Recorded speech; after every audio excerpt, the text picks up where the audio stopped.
Hello， 大家好，我是正正。人体吃进去的食物是如何消化的呢？想必大家都能说得上一二吧。然而在早期，因为人类对消化系统还完全没有概念，更不可能有胃镜这种东西，所以对于胃的研究也是寥寥无几的。在当时，只要是胃部受伤，几乎是要被判死刑的。不过在后来，因为一次意外的事故，有一个病人的胃部留下了一个洞，这反而成为了医生研究人类消化的窗口。在之后的10年内，这位病人被迫进行了200多次实验，承受了巨大的痛苦的同时，也为人类消化生理学的研究做出了巨大的贡献，值得我们所有人铭记。然而在他实验的过程中，可算是受尽折磨。医生为了研究消化系统，不惜从这个洞中塞进了各种食物，甚至还直接抽出胃液。那想看下去的小伙伴，别忘了点赞、收藏和关注。让我们把时间回到19世纪的美国。1822年的6月6日，在美国密歇根州的麦基诺岛上，毛皮贸易站照常聚集了许多航海家和店员。突然，一声巨响打破了屋内的嘈杂，一名航海家跌倒在地上，他就是亚历克西斯·圣马丁。原来是他附近的一把猎枪走火，误伤到了他，子弹穿过了亚历克西斯的身体，击穿了他的胃。当时情况非常严重，所幸的是附近恰好有一名医生路过，他的名字叫做威廉·伯蒙特，是驻扎在麦基诺岛的美国陆军外科医生。威廉很快就闻讯赶到现场，检查他的伤口，发现子弹撕裂了一个人手那么大的洞，而且折断了第5和第6根肋骨，撕裂了左肺叶，并刺穿了横膈膜和胃，不停地在往外冒血和消化的食物。然而威廉医生看到此番场景，虽然脑子里早就想着这个人肯定没救了，但他还是选择尽自己最大的能力帮他清创。虽然一开始他不是专业的医生，但起码有过为期1年的医生助理经验，也曾在1812年战争当中担任过军医。当时他以外科医生的身份被分配到麦基诺岛服役的。眼前这位伤者是一个20多岁的年轻人，但由于伤势严重，治疗几乎是徒劳的，所以威廉只能尽可能的清洗干净他的伤口，简单敷了膏药，进行了包扎。而接下来的日子里面，亚历克西斯的命运就像是风中残烛，摇摆不定。威廉则尽责尽心的在一旁照顾。从那以后，亚历克西斯出现了好几次呼吸困难的症状，还发了好几次高烧。威廉则给他放血，并给他注射营养灌肠剂维持生命。随着时间的推移，胃部边缘的伤疤开始愈合，亚历克西斯奇迹般的恢复了健康，除了肚子上留下了一个大约5厘米宽的洞之外，也就是说，除非这个洞被盖住，否则亚历克西斯吃下去的任何东西都会从这个洞里漏出来。这异于常人的情况对他的生活来说发生了不可逆转的改变。虽然亚历克西斯不断的使用绷带和敷料，但是在别人眼里的他已经是个怪人了。他还被称作为那个捂着肚子的人，因此没有人敢雇佣他。再加上他不是麦基诺岛本地人，政府更没有义务继续支付他的医疗费用了。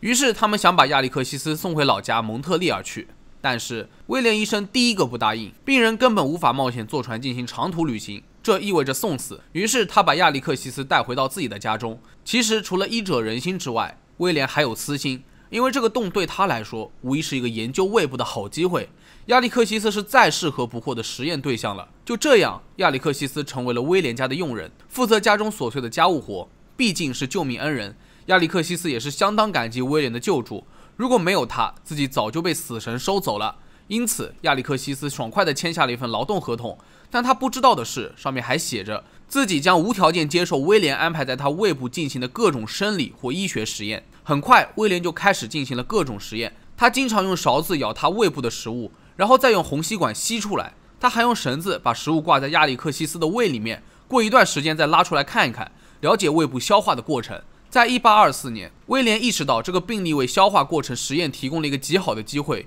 于是就把这一消息分享给了外科主任约瑟夫·洛福尔。后者对这个病例非常感兴趣，并给他寄去了有关胃消化的书籍。在1825年的8月，威廉用牛肉、猪肉、不新鲜的面包和红卷心菜进行了实验。除此之外，他还抽出胃液，将各种食物浮在其中，发现基本上食物都被消化了。甚至有一次，威廉还舔了他的空腹，发现胃部在消化食物之前是没有酸味的。在1826年的1月，他兴致勃勃地在一份医学杂志上发表了他的研究成果，认为消化是通过胃液的溶解作用来实现的。然而还没有开心2天，亚历克西斯便回到了加拿大，而威廉的实验自然就戛然而止。其实在威廉家中当仆人的日子里面，虽然亚历克西斯的身体虽然能够胜任普通佣人所有的职责，包括打扫、砍柴、搬运重物等等，伤口也几乎没有任何异样了。但是一些实验却给他带来了无尽的痛苦。当威廉把各种食物放入胃里的时候，亚历克西斯抱怨过胸口疼痛，很不舒服，还伴随着轻微的眩晕和视力模糊。在1829年，威廉被派往密歇根州大草原的克劳福德堡，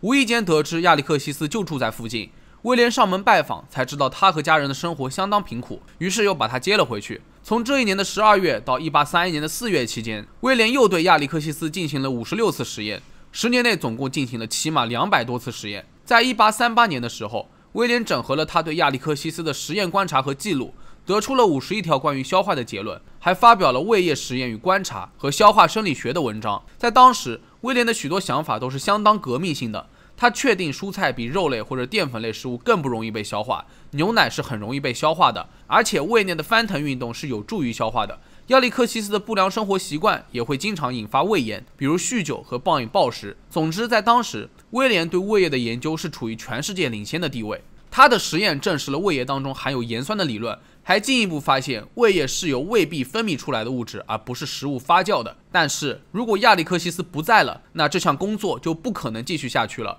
为了继续研究下去，威廉自掏腰包花钱照顾亚历克西斯及其家人。但是亚历克西斯这个人经常玩失踪，于是威廉又和他签订了一份合同，规定了义务和报酬，甚至还安排他进了军队，顺便给了他一项委任，每个月领取部队津贴，也算是一部分报酬了。后来实验逐渐进入了尾声，两个人再次分道扬镳。在1834年的6月26日，亚历克西斯从加拿大寄回一封信，明确拒绝了威廉的请求，不会再回去了。即使威廉还派了自己的儿子去谈判，但都无法说动他。毕竟，谁愿意整天清醒的时候把穿了的胃拿给别人研究呢？其实，在整个实验过程当中，威廉对于亚历克西斯的身体和情绪并不是特别关心。他经常用没有消过毒的勺子和温度计等物品放入胃中，这一操作对于亚历克西斯来说是非常难受的，而且非常容易造成感染。不过还好，亚历克西斯的免疫系统很顽强，并没有中招。除此之外，威廉还经常称他为小人、酒鬼、负心汉。有一次，亚历克西斯实在太想念妻子和孩子了，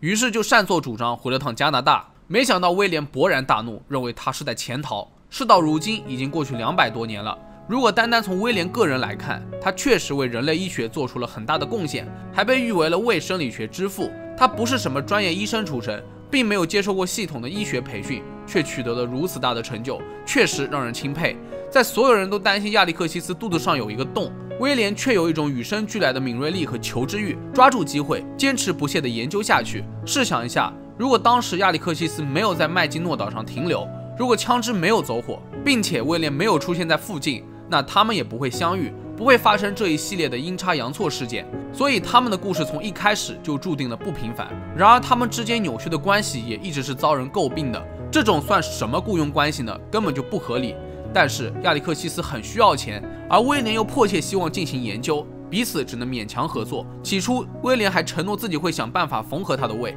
但他从来都没有这么做过，因为在他看来这是前所未有的好机会，必须不顾一切地抓住它。在1880年的时候，亚历克西斯在魁北克的圣托马斯去世，享年86岁。活着的时候，亚历克西斯的身体已经遭受了足够多的破坏，死后他的家人希望能够还他一份安宁，因此他的妻子打算推迟葬礼，为防止尸体被一些人偷走拿去解剖，所以他将尸体在家里放了3天之后，埋在了8英尺深的棺材里面，边上还堆满了沉重的石头。此外，坟墓的位置也没有任何标记，相当隐蔽。直到1962年，一位后代家属才透露了亚历克西斯的安葬地点。为了纪念他，加拿大生理学会捐赠了一块墓碑，纪念他用自己的苦难为全人类做出了贡献。在世界上每一个角落，总有许多被遗忘的历史，被遗忘的人，但再不起眼的人也有故事和贡献。也许这些胜利的果实还承载着他许多痛苦的回忆。所以不管怎么样，古往今来为人类事业献身的人永远不该被人们忘记。那好了，本期视频到这里就结束了。你们对于本期威廉与亚历克西斯的故事有什么想法，可以在评论区留言。